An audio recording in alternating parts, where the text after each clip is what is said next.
When I first started tattooing, I would often make the same mistakes over and over and over again. It did take me a very long while to figure out what I was doing wrong when it came to lining. So within this video, I'm going to share with you those lining mistakes that I made and how I went about resolving those mistakes. Should you have any questions at all at any point throughout this video, I encourage you to drop a comment down below. I'll do my absolute best to assist in the best possible direction. One of the first common mistakes that I would make almost all the time, each and every line that I created when I first started, was I would either move too fast or I would move too slow. So for example, let's say I had 5 volts to 7 volts somewhere in there. I would typically move too fast, resulting in a line that was very patchy, faded looking, and highly inconsistent. Or if I moved too slow, I would move too slow and cause too much trauma to the skin. Let me demonstrate what those inadequacies would look like. So I'm gonna move too fast here. Right now I'm using a Stay Light tattoo machine called the Moonshot 4mm stroke with the CNC Police 7-round shader running at 5 volts. This is what moving too fast looks like for my voltage here. So I do have a relatively lower voltage. Moving too fast would be something like this. So some things that we're gonna notice off the top is that I completely wobbled off course there just because I couldn't, naturally keep up with that pace.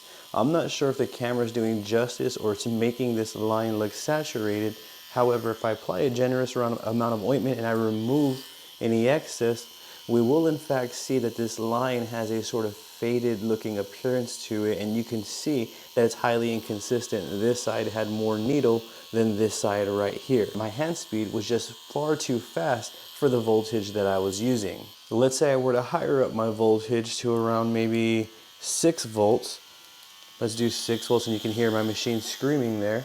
I'm gonna go, or kind of getting louder, not necessarily screaming, but it's louder. Moving too slow with a voltage this high would look like this.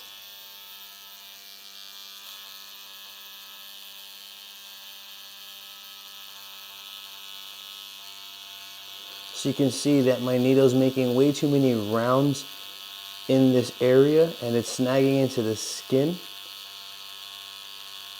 And what it's doing is it's basically cutting the skin open because the rounds that it's making per second is far too many for this area right here. I would have to speed up my hand a little bit in order to make this a good workflow here. So that is what going too slow would look like. And it's basically exactly that, where we go too slow. And the reason why it causes more trauma is because the needle is making more rounds in this area than it needs to. It's opening the skin each time it makes that round. And that is how we get the trauma that we don't want.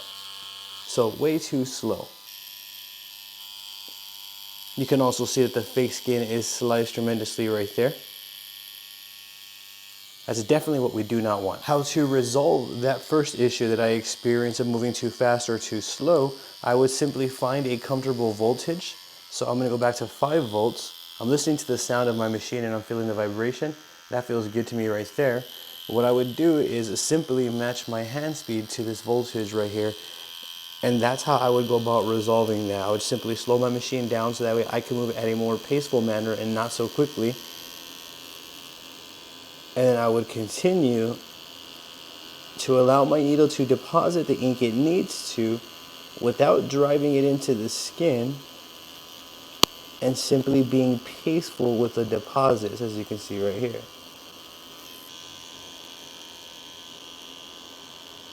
I'm coming to the line right here. And I'm going to bring it around. So you can see that my hand speed is resembling that of my voltage. It appears to have a sort of natural flow to it. I feel like that's what we should be going for. I feel like to resolve the issue of moving too fast or too slow, it should feel natural. My machine feels natural. The vibration doesn't feel adverse, or it doesn't sound too loud either. And then just simply practice matching my hand to my voltage as best as I can.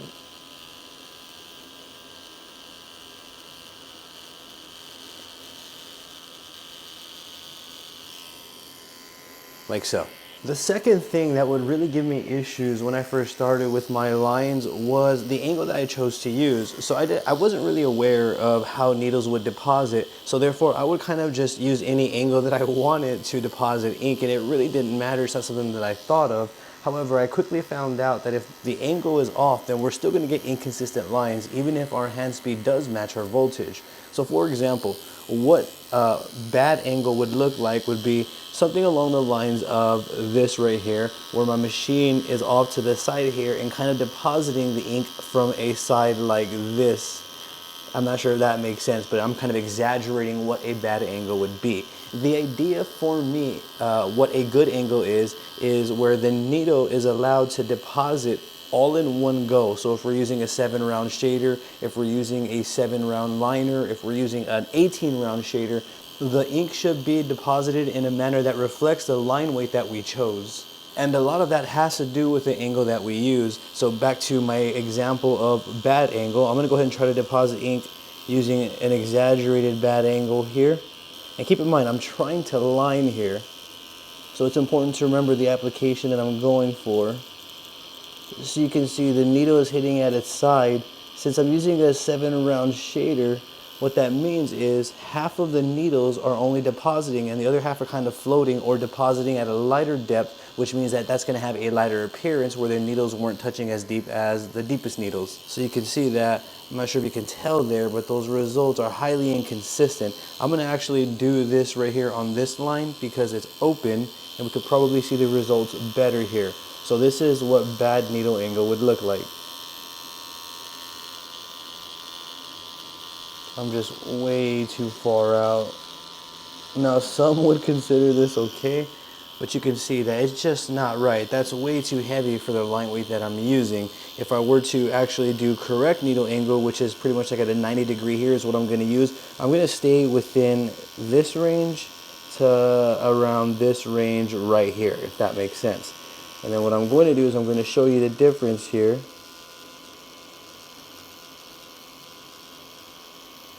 Of the line weight. So you can see that from that little line compared to the bad angle, that is a tremendous difference. So bad needle angle was also impacting my lines for the negative. As you can see, I'm getting inconsistent results here. So I'm always mindful of the angles that I am doing each and every time I create a line. And my angle honestly really never changes. As I mentioned, it just stays anywhere from right around here to right around here. It never really fluctuates from there depending on the direction that I am working into. The resolution for bad needle angle is pretty straightforward for me. I just simply stay within that range and I really don't step outside of that. So I always try to accommodate my position to accommodate the angle that I'm going to be needing. This one was a big one for me. I think this one was the one that took the longest for me to figure out, which is needle depth. Now, I'm pretty sure a lot of us are probably very scared when we tattoo to blow skin out, which is why I only recommend a tattoo fake skin until you have everything down pretty much on demand. For me, needle depth was a genuine struggle. It was either going too deep or too light. Now, for those who may not be familiar with the results from each and or, I'm going to go ahead and explain. Let's say if we're going too deep, then we're going to get adversities such as blowouts. We are going to get slicing of the skin, as you saw earlier, which can lead to like textured healing. It can lead to a bruised sort of appearance from our tattoos, a textured feel when people run their fingers over the tattoo. We're not supposed to be able to feel anything once we apply a tattoo. It should have a smooth feel once it's done fully healing. If it does, that means our technique is correct. If we can feel the tattoo after we've applied it, then some areas may have improper technique. So going too deep with my needle depth looked exactly like this. I would just essentially just drive the needle into the skin with really no sense of direction, no sense of feel or anything. I didn't know essentially what I was doing, what I was listening or feeling for or anything like that, and I would drive it into the skin like that. Although it may look correct to some and we are getting saturated results, if I go to the back here, you can see that this thing completely went through this skin right here, which is pretty thick in my opinion. There's no reason why I needed to go that deep ever period. So this right here is clearly a blowout. This would definitely be more painful for the client. This would definitely cause more trauma to the skin and heal with the adversities that I've mentioned. The other half of needle depth is if we don't go too deep, I was going too light. So let's say when I would blow out, I would kind of get afraid, get discouraged, and then I would start going too light. Basically the opposite side of the problem. So, and they're both problems. So from here, this is what going too light would look like. Everything was right, I had good angle and everything, and I would just simply be afraid to let the needle do any of its job for me. We have to remember that we have to meet the needle halfway, and we have to allow the needle to do its job. So if we're not giving the needle the environment to do so, then it's not going to benefit us in any way, shape, or form, or the client. So you can see that going too light right here with inadequate needle depth, too shallow, is leading to a lot of different inconsistencies. We can see that we get that sort of faded, patchy, inconsistent appearance, while some areas are a little bit darker. However, even the areas that are darker are still highly inconsistent in shape. The way that I got comfortable with needle depth was to focus on how my needle behaved. How much time did I need to give my needle to do its thing? So what I'm gonna do is I'm gonna use this part of the fake skin right here. I'm going to just do some dots here, and I'm gonna leave it there and kind of take a mental note of how long I'm leaving each dot. And when I do this, I'm gonna see how long it actually takes for the needle to catch, open into the skin, and deposit ink. I'm not driving the needle in there, I'm just simply hovering the needle above the skin. We're gonna notice that if we just hover it like this and let the needle make its rounds, that we're still going to accomplish saturation within these dots. So that should tell us that it really isn't about pressure, but more so about letting our hand speed align to our voltage, allowing our needle enough time to deposit the ink in a clean, solid, consistent, saturated manner. So we can do this little exercise and we can kind of see how long it actually takes. And you're going to notice that it takes a couple of seconds for the needle to actually break open the skin to begin even depositing in some sort of consistent manner. You can see that these dots right here, not all of them are saturated, but the ones where I did leave it a little bit longer, you can see that those do provide more saturation. So that right there is a clear indication that it's not really so much about pressing into the skin as it is giving the needle enough time to make its rounds to deposit the ink in a clean, solid, consistent, saturated manner. So with that logic, let's go ahead and apply that to this line right here to see what that would resemble in a sort of real world scenario here. What I'm going to do is use the very tip of the needle, and that's all that we're going to work off of. I'm just simply going to bring this down, and I'm going to align my hand speed to my voltage, and I'm going to feel for the breaking of that skin. Listen for that sizzle sound, which is the ink depositing. And I'm going to kind of just give the needle enough time to do its thing. Since I am practicing on fake skin, I can make all the mistakes, or even in my I have a series of tattooing workbooks that are designed to help us develop, but we can make the mistakes in there. The more mistakes that we make, the chances of us making those same mistakes over and over go down. So from here, what I'm going to do is wipe away, and you can see I didn't really drive the needle into the skin. There wasn't really a loud sort of drilling sound or anything, but I did accomplish a clean, consistent, saturated line. If I go to the back, you're going to see that there is no blowout. It is, in fact, showing up just a little bit, but that seems to be healthy right there. We're nowhere near the exit of this skin right here like we are with this one. So this right here I feel would be 110% acceptable. This is essentially where we want to shoot for, around 2 millimeters, somewhere in that range. It's going to be different for everyone's skin. However, that's kind of where we want to be. But again, instead of looking at it as a thing where you have to go to a certain depth, look at it as understanding how your needle is depositing the ink, and then from there, allowing your needle enough time to deposit the ink, and you're going to see that we're essentially going to push the ink into the correct layers as opposed to pushing the needle into the correct layers. So use that logic. Don't worry about pushing the needle into the dermis. Worry about pushing the ink into the dermis, and how you do that is by allowing the needle enough time to make its rounds to deposit the ink like so. So I'll do it again right here. I'm going to go ahead and allow my needle enough time to push the ink into the skin in layers, providing me with that saturation. If I go ahead and dab, I'll even put a generous amount of ointment, wipe away any excess. You can see that I am in fact accomplishing clean, consistent, solid, saturated lines, more importantly, that are reflecting the 7-round shader that I am using. That right there is how I go about resolving needle depth issues. The next main issue that I experienced was just simply not having enough experience to select the right needle size for the tattoo design at hand. So for example, let's say I was using a 3-round liner for this design right here. There's no way that I'm going to be able to capture this sort of line weight integrity with a 3-round liner, let alone be consistent the entire way. If we take a look at this specific design right here, it requires consistency, and all of the line weights are pretty much the same throughout the entire way besides within the details. So what that tells me is that I would need to select a needle that reflects this line weight, because if a client agrees to this design, they are expecting a tattoo with heavier line weights that look or resemble this sort of consistency. This is how we have to be thinking. So for example, let's say I was using a 3-round liner, and let's say I was trying to create lines and build up this entire tattoo with a 3-round liner. What that would resemble would be something like this. So I'm just gonna, line it like I normally would. So you can see that the needle, the line kind of just gets drowned out completely. So that right there is a clear indication that I'm probably not in the right area of needle size that I need to be to accomplish this tattoo reflecting these results. I'll do this again. Let's go ahead and, give this the benefit of the doubt, and let's see if a 3-round liner can carry its own weight here in this design. But you can see even when I line this, it's only lining a small area of the line. It's not reflecting the integrity whatsoever. I'm not able to keep a sort of consistent flow either, because there's so much stencil that my needle needs to fill, so I don't know where I need to kind of fill in first. So that right there was one of the main things that I encountered a lot when I first started, was just simply not being able to select the right needle size for what I am doing. I think that for this specific tattoo, I think that a 3-round liner can probably be good right here for all of these little detailed areas right here.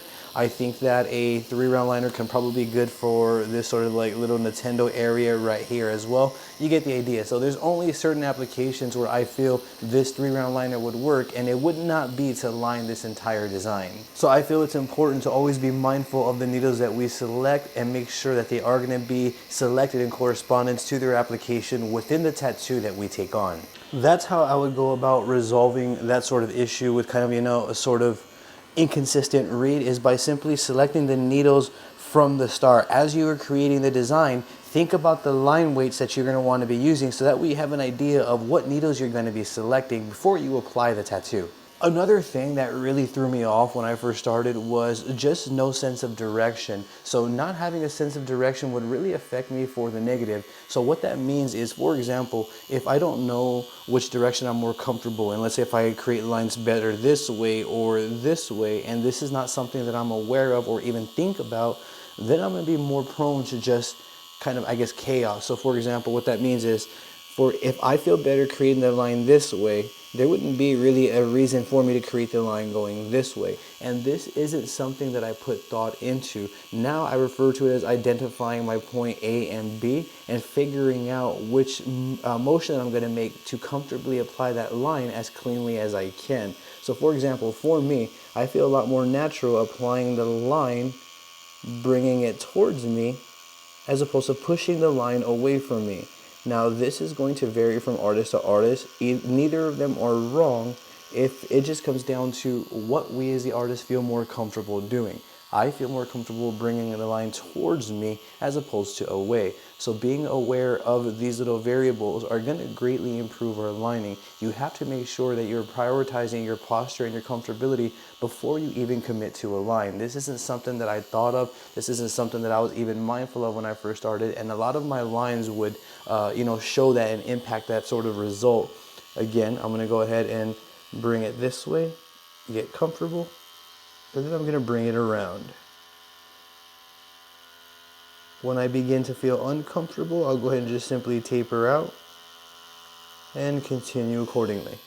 But that right there, that simple fundamental, simply paying attention to the direction that I'm going to be tattooing in, changes everything for me. So I recommend it's something that you may want to try. Always identify your point A, your starting point, go to your point B, your ending point, and then see how that works out for you. Those are some top mistakes that I made when I first started, and those are ways to go about resolving those issues. So if you are experiencing a couple or one of these mistakes, hopefully this video can guide you in a better direction. If you found it helpful, I would greatly appreciate your support. Maybe you consider subscribing to my YouTube channel and ringing that bell for me, as I will be bringing more videos like this for you. If you also found this video helpful, consider giving this video a thumbs up, as I would greatly appreciate that as well. Once again, if you have any questions, please feel free to drop them down below in the comment section. I'll do my absolute best to assist in the best possible direction. That'll be it for this one. Thank you for your time and your support. I appreciate you watching. Have a great day.